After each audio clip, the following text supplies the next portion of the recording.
여호와여 나의 말에 귀를 기울이사 나의 심정을 헤아려 주소서.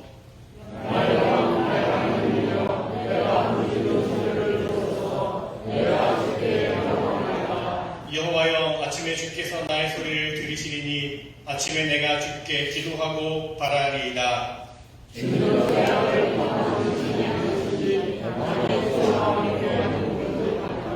오만한 자들이 주의 목전에 서지 못하리이다. 주는 모든 행악자를 미워하시며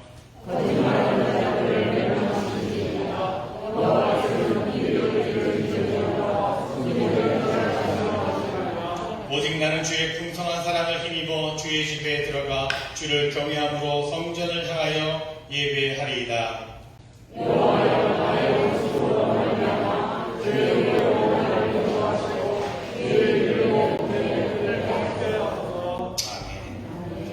사도신경으로 우리 믿음의 고백을 보여드립니다.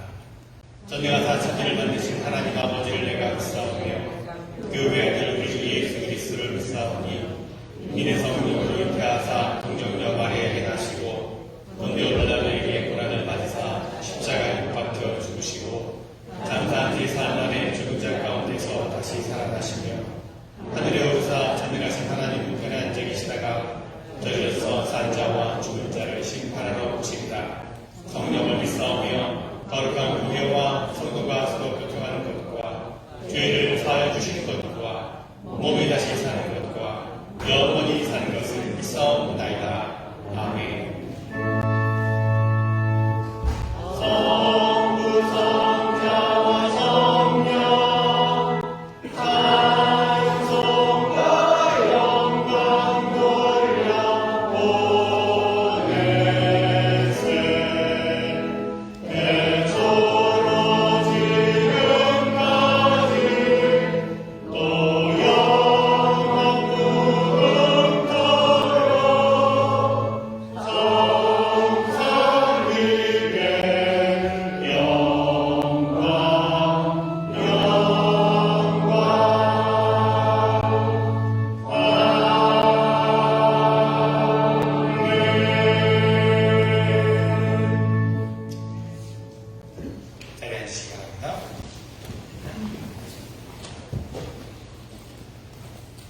오늘도 거룩하고 복된 주님의 날에 예배의 자리에 나오신 여러분 한 분 한 분을 주님이 축복하고 사랑하고 환영합니다. 또 가정에서 영상으로 예배 드리신 모든 분들도 축복합니다.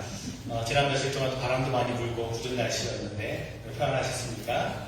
오늘 슈퍼볼이잖아요. 슈퍼볼 선데이 오후에 또 슈퍼볼 경기가 있는데 아마 여기 또 관심 있는 분들도 많이 계실 텐데 우리가 또 그럼에도 우리가 함께 집중하여 이 시간 예배 자리가 가운데 나오신 여러분 모두 축복하고 또 사랑하고 환영합니다. 다시 한번 옆에 계신 분하고 인사하겠습니다. 사랑합니다. 축복합니다.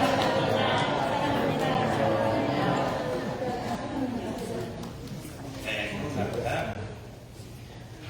이렇게 예배하시는 분, 또 방문하시는 분들 계셔서 소개합니다.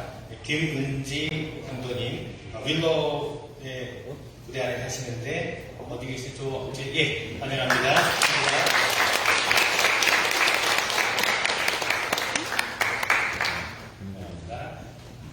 우리가 또 김양민 권사님 밖에 계신가요?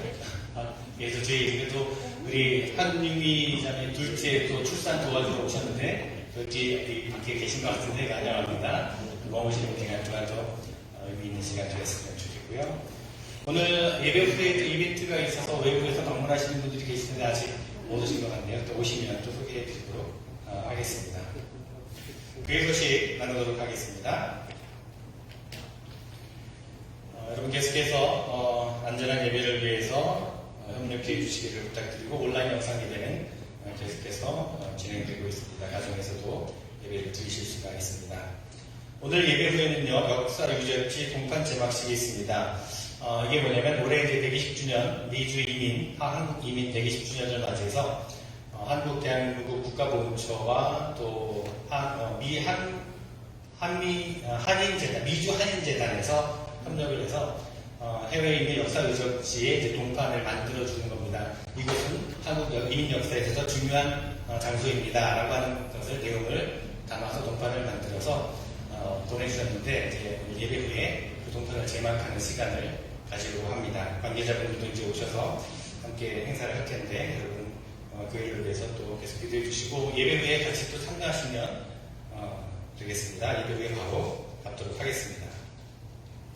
여성교회 모임 다음 주일 예배 후에 여성교회 모임을 갖도록 하겠고요. 속장 모임은 다음 주일 여성교회 모임 이후에 속장 모임을 갖도록 하겠습니다. 속장님들 좀 기억해 주시기 바랍니다. 세금보고위원 2022년 헌금 내역서 못 받으신 분들은 사무실에서 픽업해 주시기 바랍니다. 한글학교 계속 진행 중에 있는데 여러분 또 관심과 기도를 부탁드리고 또 주일학교 교사 성립분들 자원해 주시면 정말 귀하게 또 사역 가운데 동력할 수 있을 것입니다. 하나마다 또 계속해서 끊임없이 이렇게 가져오시고 또 가져가시고 또 나눠지는 그 모습 보면서 참 귀한 일이다라고 생각하는데 여러분도 계속해서 협력해 주시길 바랍니다. 여러분 가정에 기도 제목 있으시면 언제든지 말씀해 주시면 함께 중보할 수 있도록 하겠습니다. 또 신방과 결혼하시는 분들도 말씀해 주시면 또 신방하도록 하겠습니다. 제가 카톡으로도 메시지 보내드렸듯이 최우수 권사님 어머님께서 한국에서 호천하셨어요. 그래서 오늘 한국 장례식 때문에 출발하셨는데 여러분 가정을 위해서 기도해 주시기 바라고 또 김일홍 권사님 입원 중에 계신데 여러분도 위해서 기도해 주시기를 부탁드리겠습니다. 오늘 행사는 루북한 노래진 집사님 가정에서 또 이을 여성들 가정에서 섬겨 주셨습니다. 감사합니다. 이 시간 기도하실 때 수가배 권사님께서 대표 기도 인도해 주시겠습니다.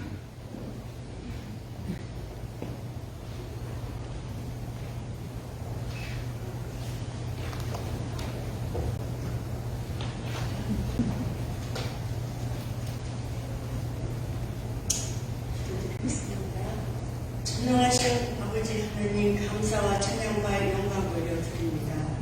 지난 한 주간 삶도 우리와 함께 하여 주시고 이 복된 거룩한 주님의 날 이 시간 주님 앞에 나와 함께 예배하도록 인도하여 주신 은혜에 감사드립니다. 사랑해 주님, 저희들 이 시간 먼저 회개합니다. 주님의 뜻대로 살아간다고 하면서 알게 모르게 주님 순종하지 못하는 삶을 살았습니다. 세상에 문제에 휩쓸려 살아왔음을 고백합니다. 우리의 모든 죄와 허물을 용서하여 주시옵소서. 주님, 바라기를 주님의 뜻에 따라 그 말씀대로 살아가게 하여 주시옵소서. 더욱 믿음으로 섬김으로 서로 사랑함으로 선한 일을 이루는 동료가 되어 하여 주시옵소서. 어리부 경례교회를 위해 기도합니다. 모든 성도들이 한마음으로 하나님께 맡겨주신 사명을 감당하게 하여 주시옵소서. 교회의 각 사역과 구성마다 섬기고 수고하는 성도들 있습니다. 주님께서 그 섬기는 성도들을 축복해 주시고 힘들지 않도록 늘 인도하여 주시옵소서. 풍성한 사역을 열매 맺게 하여 주시옵소서. 특별히 교회 학교를 위해 헌신하는 교사들에게 함께 하셔서 어린 영혼들을 양육하는데 사랑과 지혜를 더하여 주시옵소서. 이 시간 예배드리는 모든 성도들의 모습을 받아주시옵소서. 몸과 마음이 힘든 성도들 있습니다. 슬픔 가운데 있는 성도들도 있습니다. 치유하여 주시옵소서. 회복시켜 주시옵소서. 기적의 역사를 맛보게 하여 주시옵소서. 이 시간 말씀을 전하실 목사님께 함께하여 주시옵소서. 듣는 모든 이들이 귀가 열리고 마음이 열려서 말씀을 듣게 하시고 아멘으로 해답하여 말씀대로 순종하는 삶을 살기로 결단하는 시간이 되게 하여 주시옵소서. 찬양을 올려드리는 성가대의 찬양을 들으시고 우리에게 큰 은혜를 찬양이 되게 하여 주시옵소서. 여러 가지 형편으로 예배에 함께 하지 못한 성도들이 있습니다. 어디에 있든지 동일한 은혜로 성령께 함께하여 주시옵소서. 그 모든 삶의 형편을 하나님께서 주장하여 주시옵소서. 예배를 모든 순서를 주님께 맡겨드립니다. 성령께서 주관하여 주시고 오직 주님 홀로 영광 받아 주시옵소서. 아멘. 예수님 이름으로 기도드립니다. 아멘.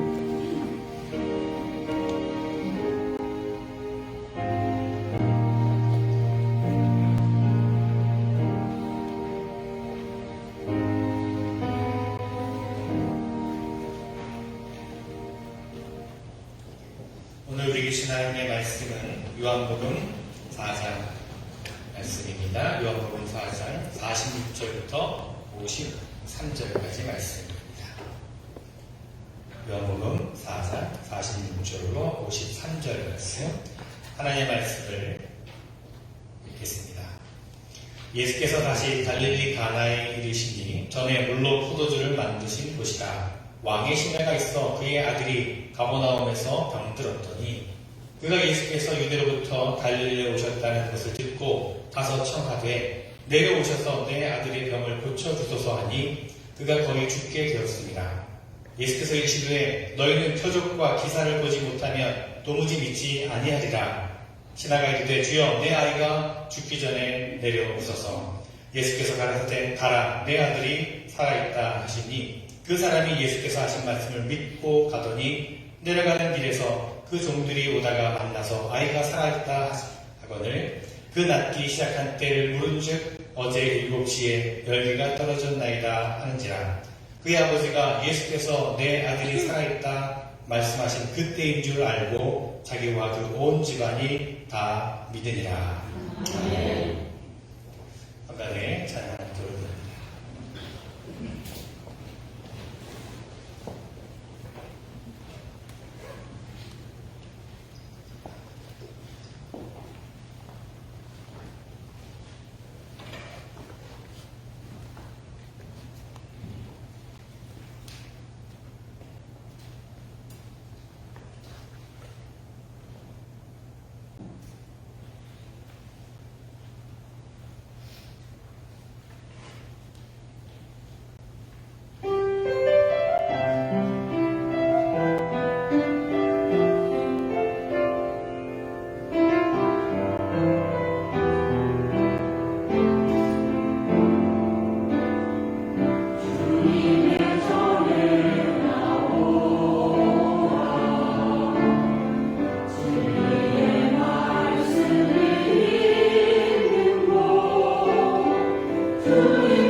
늘 제가 성가대 칭찬하지만 오늘은 조금 더 이렇게 큰 울림으로 다가오는 귀한 찬양이었습니다. 감사를 드립니다. 주님의 전에 나오라. 주님의 말씀이 있고 또 은혜가 있고 또 사랑이 있는 그 주님의 전에 나오신 여러분 다시 한번 축복합니다. 여러분 우리가 살아가면서 늘 선택과 결정을 하면서 살아갑니다. 어떤 선택을 하는가 하는 것은 참 중요합니다. 지혜롭고 현명한 선택을 하는 것이 인생을 풍성하게 하고 또 행복하게 하죠. 제가 들은 재미있는 이야기 하나 해드리겠습니다. 어느 회사가 직원을 이제 고용하려고 하고 있는데 이제 입사 시험을 치르는데 필기 시험 중에 다음과 같은 그런 문제가 있었습니다. 당신은 지금 거센 폭풍우가 몰아치는 밤길에 운전을 하고 있습니다. 마침 버스 정류장을 지나시는데 그 정류장에는 세 사람이 버스를 기다리고 있었습니다. 한 사람은 죽어가는 듯한 할머니, 그리고 또 한 사람은 당신의 생명을 구해준 적이 있는 의사, 그리고 마지막 한 사람은 당신이 꿈에 그리던 이상형의 사람입니다. 당신은 이 세 명 가운데 한 명만을 잘 태울 수 있습니다. 그렇다면 당신은 이 세 사람 중에 어떤 사람을 태우시겠습니까? 어떤 선택을 하겠습니까? 한 명을 선택하고 그 이유를 설명하십시오. 이제 이것이 입사시험의 문제였습니다. 이것은 일종의 상황에 대처하는 그런 지혜를 알아보는 혹은 아마도 성격을 테스트하는 그런 의도의 질문이었을 겁니다.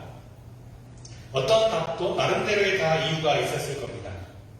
죽어가는 할머니를 태워서 그녀의 목숨을 구할 수도 있을 것입니다. 또한 의사를 태워서 생명을 살려준 은혜를 갚을 기회로 삼을 수 있겠죠. 그러나 이 기회가 지나고 나면 나의 이런 이상형은 더 이상 만나지 못할지도 모른다는 생각에 이상형을 선택할 수도 있을 것입니다. 자, 여러분이라면 누구를 택하시겠습니까? 응시자 200명이 다양한 선택을 하고 그 이유를 적었습니다. 그 가운데 최종적으로 채용된 사람이 써낸 답은 더 이상의 말이 필요 없었습니다. 뭐라고 했을까요? 채용된 최종 합격자의 답은 이렇게 적혀 있었습니다. 저는 의사 선생님에게 제 차 키를 드릴 것입니다. 그리고 그 의사 선생님에게 할머니를 병원에 모셔다 드리도록 할 것입니다. 그리고 저는 나의 이상형과 함께 정류장에 남아서 버스를 기다릴 것입니다. 참 지혜로운 대답인 것 같아요. 아마도 아무 심사위원은 아무도 예상을 못했던 답안일 것입니다. 여러분, 우리의 믿음의 여정 가운데, 우리의 신앙생활 가운데 선택을 해야 되는 여러 상황들이 있을 것입니다. 바라기는 여러분, 그럴 때에 가장 최선의 선택, 지혜로운 선택을 하는 우리 모두가 되었으면 좋겠습니다. 자, 그런데 여러분, 사실 저와 여러분은 이미 가장 좋은 선택을 했습니다.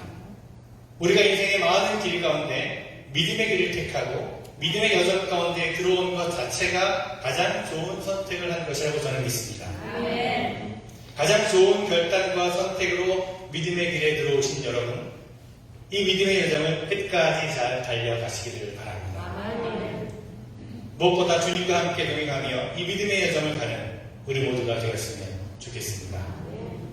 오래전에 김명식이라고 하는 복음성가 가수가 부른 믿음의 모험이라고 하는 찬양이 있습니다. 그 노래 이런 가사가 나오는데, 주님과 함께하는 믿음의 모험, 어디를 가든지 주만 바라는 것, 이라고 되어 있습니다. 참 은혜로웠던 찬양으로 기억합니다. 그렇습니다, 여러분. 이 시간에 저는 여러분과 함께 이 믿음의 모험을, 믿음의 여정을 한번 떠나보려고 합니다. 주님과 함께하는 믿음의 모험을 함께 이 시간 떠났으면 좋겠습니다. 자, 오늘 우리가 읽은 본문 말씀에 어떤 일이 일어나고 있습니까? 예수님께서 지금 고향 갈릴리 지방에 있는 가나라고 하는 곳으로 오시는 길입니다.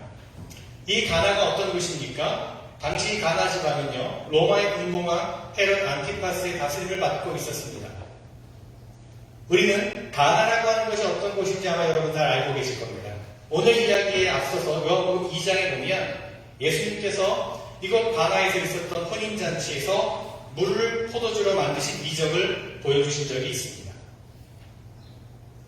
아마도 그때 가나에 있었던 사람들은요, 이미 예수님께서 이곳에서 행하신 이적에 대해서 직접 보기도 하고 혹은 들어서 다 알고 있었을 것입니다.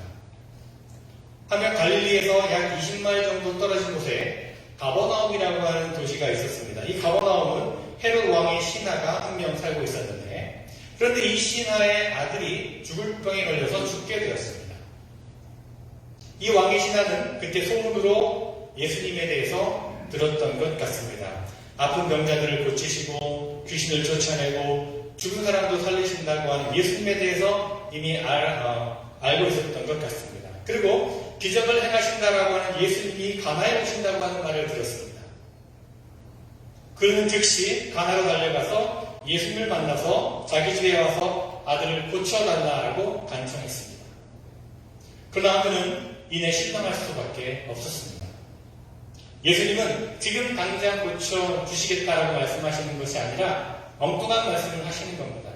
예수님께서는 너희가 표적과 기사를 보지 않으면 도무지 믿지 아니하리라 라고 말씀을 하십니다. 여기서 예수님은 너라고 하지 않고 너희라고 말씀을 하십니다. 그것은 예수님께서 갈릴리 지방 특히 가나 사람들이 어떤 사람들인지 이미 경험해 보셨기 때문에 이렇게 말씀을 하시는 겁니다. 그들은 표적과 기사만을 구하는 사람들임을 알고 계셨습니다. 많은 사람들이 예수님이 정말 하나님의 아들 메시아임을 증명해 줄 만한 표적과 기사를 요구합니다. 그리고 그것이 증명이 되지 않으면 증명이 되지 않는다고 판단하면 메시아로 믿지를 않습니다.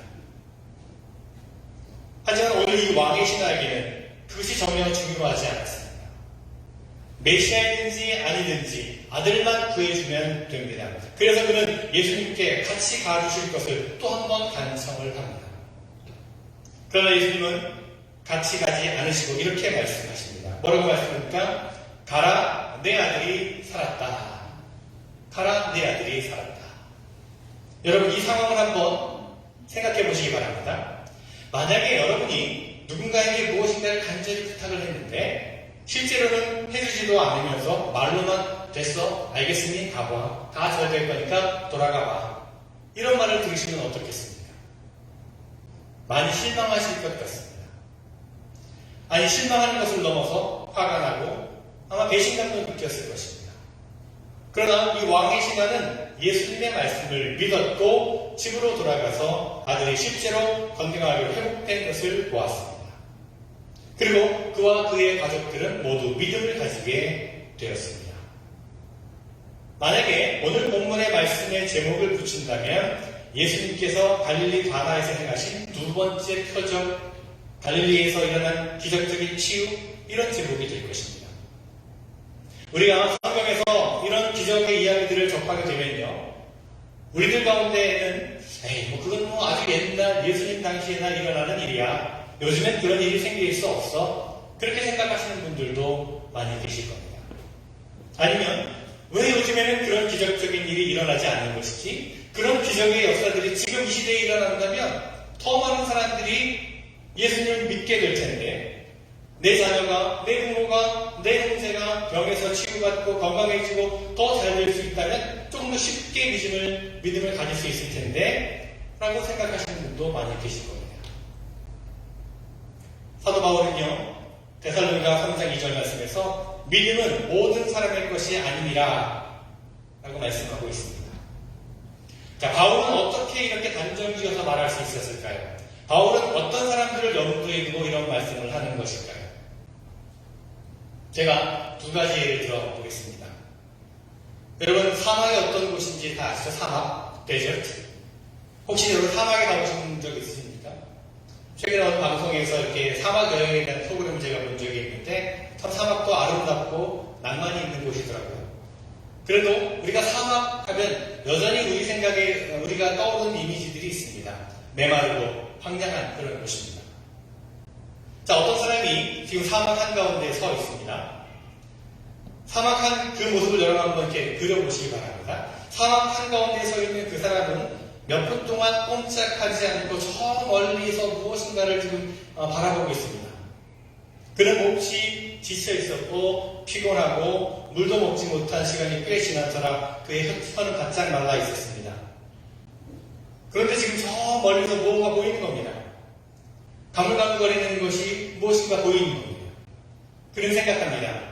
그래, 저 멀리 보이는 지평선이 보이는 저것이 무엇일까? 혹시 물이 아닐까? 혹시 오아시스는 아닐까? 그의 마음이 그곳을 향해 달려갑니다. 자, 그런데 무언가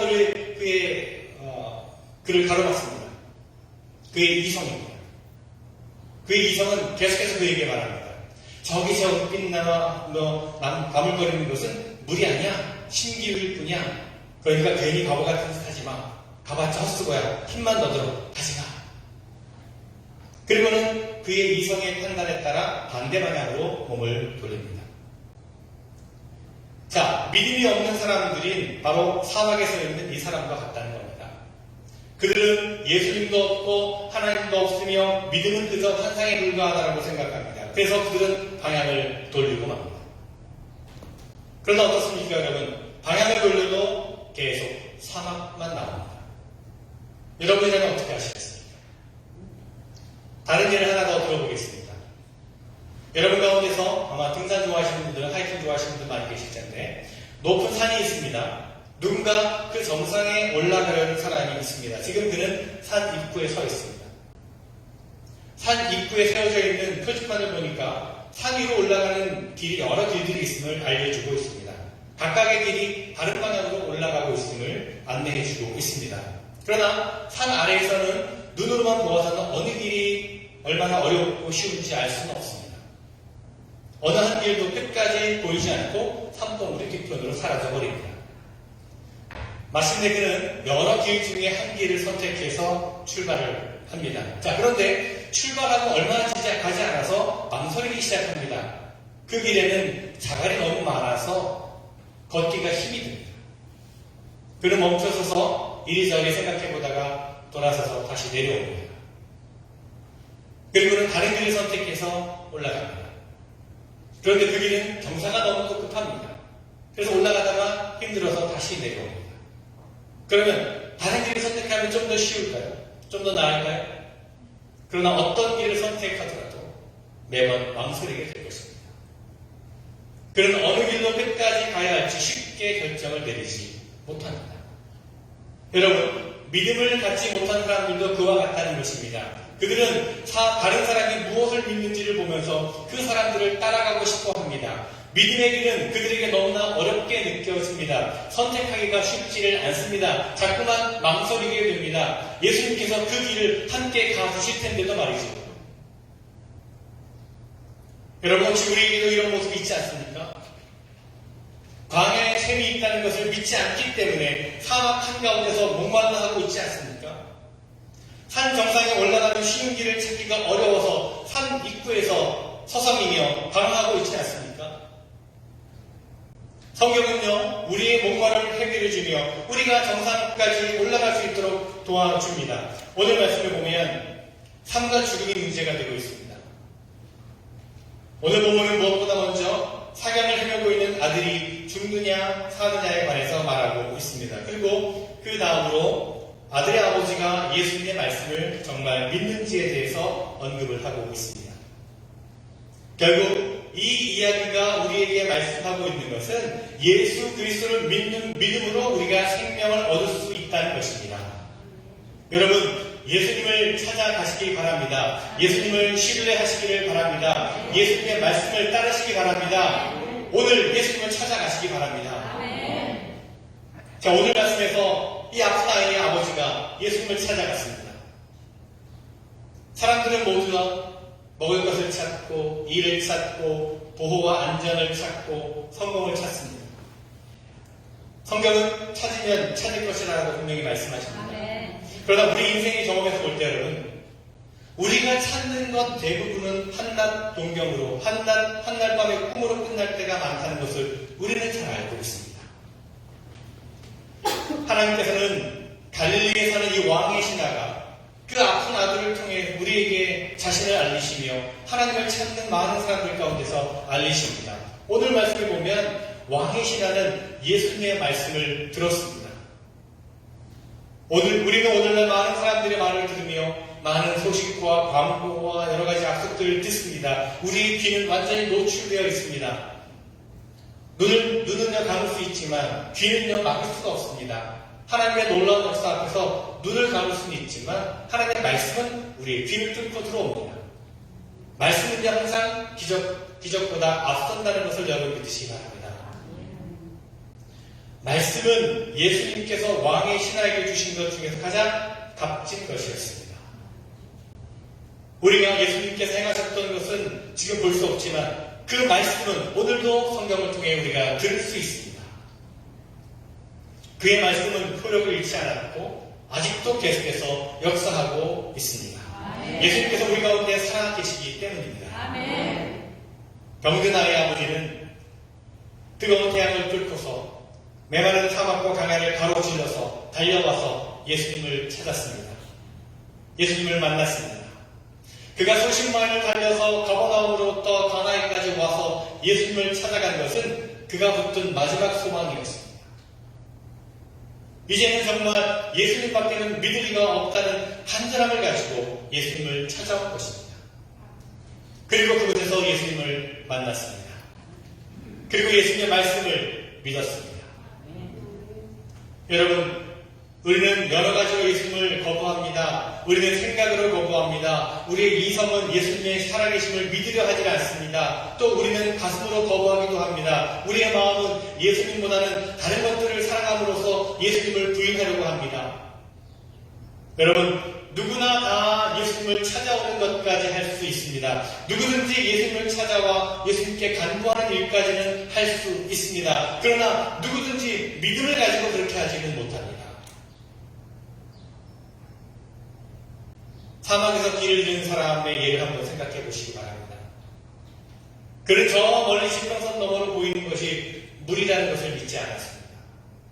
그래서 타오르는 목마름에도 불구하고 갈증에도 불구하고 거기서 돌이켜 반대 방향으로 갔습니다. 믿음의 길도 마찬가지입니다, 여러분. 예수님께로부터 돌이켜 반대 방향으로 나아간다면 우리는 결코 삶의 갈증을 해결할 수 없습니다. 예수님이 계시지 않는 삶은 사막과 죽음과 같은 것이기 때문입니다. 높은 산에 올라가려고 하는 사람의 예를 다시 한번 생각해 보십시오.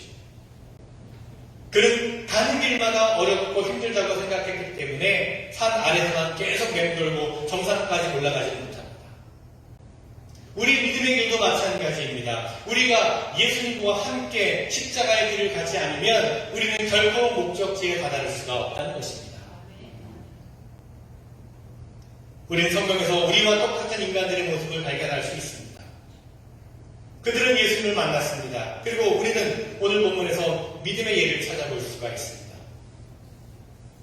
자기 집에 와 94 간청하는 이 왕의 신하의 간청을 예수님께서 거절하시고 혼자 돌려보냈을 때에 아마 당시 주변에 있었던 사람들은 예수님을 비난했을 겁니다. 아니 어떻게 예수님께서 저러실 수가 있지? 아니 어떻게 예수님께서 그렇게 냉정하게 말씀하실 수가 있지? 비난했을 겁니다. 그리고 그것은 오늘날 성경을 읽는 사람들도 지금 우리들도 마찬가지입니다. 우리도 마찬가지로 예수님을 비난했을 겁니다. 어떻게 예수님께서 그러실 수가 있지? 그러나 이 순간이 참으로 중요합니다. 참으로 예수님께서 하나님의 아들이신지 아닌지를 알고자 하는 그 마음이 우리에게 있는지 없는지 드러나게 되는 결정적인 순간입니다. 누가 참 믿음을 소유했는지 드러나는 순간입니다. 예수님께서는 왕의 신하에게 자신을 보여주셨습니다. 예수님은 절박한 상황에 빠져서 좌절하고 있는 한 인간을 만나주셨고 그에게 속마음을 얘기해 주셨습니다. 가라, 내 아들이 살았다. 왕의 신하는 예수님의 말씀에 어떻게 반응했습니까? 왕의 신하가 실망하고 예수님으로부터 등을 돌려 다른 방향으로 갔나요? 만약 우리라면 어떻게 했을까요? 때때로 우리는요, 예수님의 응답을 기다리지도 않은 채 예수님은 말만 그렇게 하시는 분이 아닐까 의심을 하기도 합니다. 말씀만 저렇게 하시는 거 아니야? 의심할 때가 있습니다. 그러나 여러분, 예수님을 신뢰하시기 바랍니다. 오늘 말씀은 왕의 신하가 예수님의 말씀을 믿었다라고 말합니다. 믿었다. 그는 값싼 말에 속았다라고 생각하고 다른 길을 찾아보려고 방향을 돌리지 않았습니다. 예수라고 해서 소문만 무성했지 능력도 없는 사람이네 라고 생각하고 포기하지 않았습니다. 그는 예수님의 말씀을 믿었습니다. 예수님의 말씀을 믿었다라고 하는 말씀은요, 바로 왕의 신하가 믿음을 선물로 받았다는 뜻입니다. 왕의 신하는 집으로 돌아가면서도 의심하지 않았습니다. 예수님의 말씀이 이루어질 것을 믿었습니다. 그렇습니다, 여러분. 예수님의 말씀을 믿는 그 믿음은 바로 그 자리에서 현실을 변화시키는 행동이었습니다.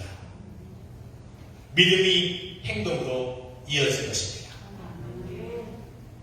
아이는 정말 건강을 되찾았습니다. 예수님은 결코 빈말을 하지 않으십니다. 여러분, 참으로 행복한 결말이죠. 참 행복한 결말 아닙니까? 무엇이 이 이야기를 행복한 결말로 이끌었습니까? 무엇 때문에 이 이야기가 행복한 결말이 되는 것입니까? 단지 죽을 병에 걸린 아이가 치유함을 받았기 때문에 행복한 결말인가요? 오늘 본문의 이야기에 제목을 붙인다면 여기에는 기적의 치유자가 사경을 헤매던 아이를 살리다, 이런 식의 제목을 붙이면 안 될 것입니다. 이런 식으로 유발된 호기심은요, 너무나 쉽게 사라져버리기 때문입니다. 우리는요, 주변에서 이렇게 식어버리는 믿음, 쉽게 사라져버리는 믿음의 모습을 참 많이 보아왔습니다. 우리 주변에서 많은 사람들이 이런 호기심 때문에 교회를 찾는 모습을 볼 수가 있습니다. 자신의 눈앞에서 보여지는 신비롭고 어떤 기적적이고 놀라운 그런 행위들을 보아야만 믿을 수 있겠다라고 하는 사람들이죠. 그런 믿음의 모습을 우리 참 많이 보아왔습니다. 하지만 이런 믿음은요, 금방 뜨거워졌다가 또 금방 식어져 버립니다. 기적을 추구하는 삶은요, 놀라운 일을 바라보고 믿음을 받는 사람들은 곧 그 믿음이 식어져 버리게 됩니다. 오늘 본문의 핵심은 그것이 아닙니다. 아이를 살린 기적의 사건이 이 본문의 제목이 되어서는 안 될 것입니다. 여기에는 예수께서 한 아이의 아버지와 그 가족 모두에게 믿음을 주셨다라고 하는 제목을 붙여야 했습니다. 그렇습니다. 이것이야말로 진짜 기적입니다. 죽어가는 아이의 병을 고치는 것은 일시적인 구원에 불과합니다. 그러나 아이의 아버지 그리고 그의 모든 가족은 영원한 생명이길 믿음이라고 하는 선물을 얻게 되었다는 것입니다. 이것이 진짜 기적이라는 겁니다. 이러한 믿음의 기적은 예수님 당시뿐만 아니라 지금도 일어나야 합니다. 그러나 오늘날 많은 사람들은, 우리 신앙인들도 예수님의 말씀보다는 눈앞에 보이는 현실을 더 중요하게 여깁니다. 내 자신의 경험과 이성을 더 우선시합니다. 그래서 하나님을 보지도 못했는데 내가 왜 그 말을 믿어야 되지? 내 눈앞에 그런 기적이 일어나지 않았는데 내가 어떻게 믿을 수가 있지? 그렇게 묻습니다. 그리고는 스스로 고민에 빠져 헤어나지 못하고 반복되는 실패 속에서 살아갑니다. 사막의 한가운데에 서 있는 사람처럼, 산 아래에서 서성거리고 있는 사람처럼 포기하고 발길을 돌려버리는 사람들이 참으로 많습니다. 오늘 본문에서 왕의 신하는 예수님의 말씀을 믿었습니다. 그리고 예수님의 말씀대로 따랐습니다. 오늘 본문이 우리에게 전하는 메시지는 바로 이것입니다. 여러분, 예수님을 신뢰하며 그분만 바라보시기를 바랍니다. 그리고 주님의 말씀을 믿고 순종하시기를 바랍니다. 그러면 믿음을 선물로 받게 될 것입니다. 믿음의 기적을 체험할 수 있게 될 것입니다. 그 믿음은 우리의 삶을, 우리의 현실을 변화시키는 능력이 될 것입니다. 처음 말씀드렸던 믿음의 모험이라는 복음성가 가사에 주님과 함께하는 믿음의 모험이라는 구절이 있습니다. 여러분, 우리의 믿음의 여정에 주님과 함께라면 두려울 것이 없습니다. 주님과 함께라면 사막에서 목말라 하지 않아도 되고요. 주님과 함께라면 어느 길로 올라가야 될지 방황하지 않아도 될 것입니다. 주님과 함께하는 믿음의 삶을, 믿음의 모험을 떠나시는 여러분 모두가 되었으면 좋겠습니다. 비록 우리의 현실이 힘들고 암담하고 불확실하고 외롭다 할지라도 돌아서지 마시고 포기하지 마시고 어느 길로 갈까 망설이지 마시고 서성이지 마시고 주님과 함께 주님이 주시는 믿음을 가지고 주님의 말씀에 순종하여 나아가는, 그래서 믿음의 기적을 날마다 경험하는 여러분 모두가 되시기를 간절히 주님의 이름으로 축원을 드립니다. 기도하겠습니다. 주님, 우리의 믿음의 여정, 우리를 믿음의 여정 가운데로 불러주신 은혜 감사를 드립니다. 믿음의 여정 가운데 여러 가지 어려움이 있습니다. 우리를 가로막는 시험이 있습니다. 그럴 때마다 넘어지기도 하고 포기하기도 하고 주저앉게도 됩니다. 주님 바라기는 다시금 주님을 바라보고 주님의 말씀에 순종하고 주님이 주신 믿음을 가지고 주님과 동행하며 승리하는 믿음의 길을 걸어가는 우리 모두가 되게 하여 주시옵소서. 우리 믿음의 여정에 동행하시는 예수 그리스도의 이름으로 기도드리옵나이다. 함께 찬송하시겠습니다.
무엇보다 우리에게 믿음을 선물로 주시고 믿음의 길을 걷도록 인도해 주시는 감사를 드립니다.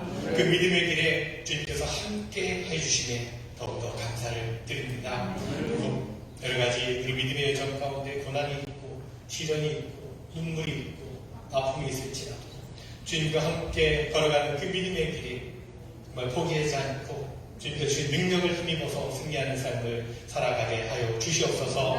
우리에게 베푸신 은혜, 우리에게 믿음의 선물을 주신 그 은혜를 기억하며 또 감사하는 마음을 담아 이 예물을 드립니다. 기뻐 받아 주시옵소서.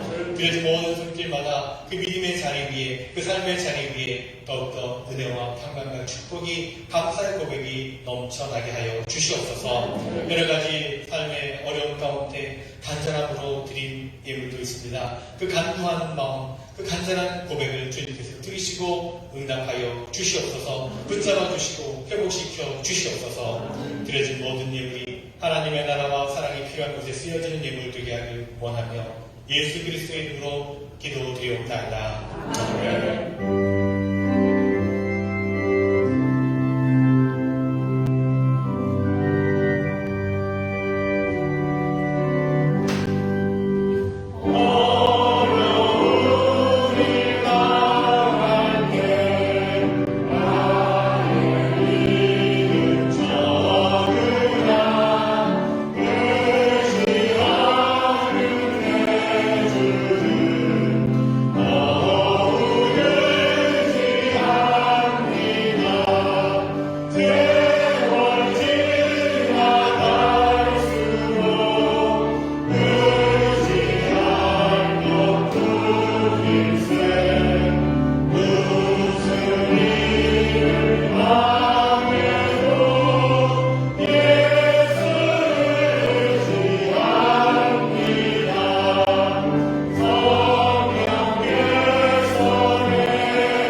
이제는 우리 주 예수 그리스도의 은혜와 하나님 아버지의 뜨거운 놀라우신 사랑하심과 성령님의 감화, 역사, 교통 충만하심이 참으로 주님과 함께 믿음의 여정을 떠나는 어떤 상황과 형편에서도 흔들리지 않는 믿음을 가지고 승리하는 삶을 살아가기를 원하는 사랑하는 성도들, 저들의 가정과 일터와 삶의 모든 자리 위에 주님의 몸된 교회 위에 지금부터 영원토록 함께 하시기를 간절히 축원하고 나이다.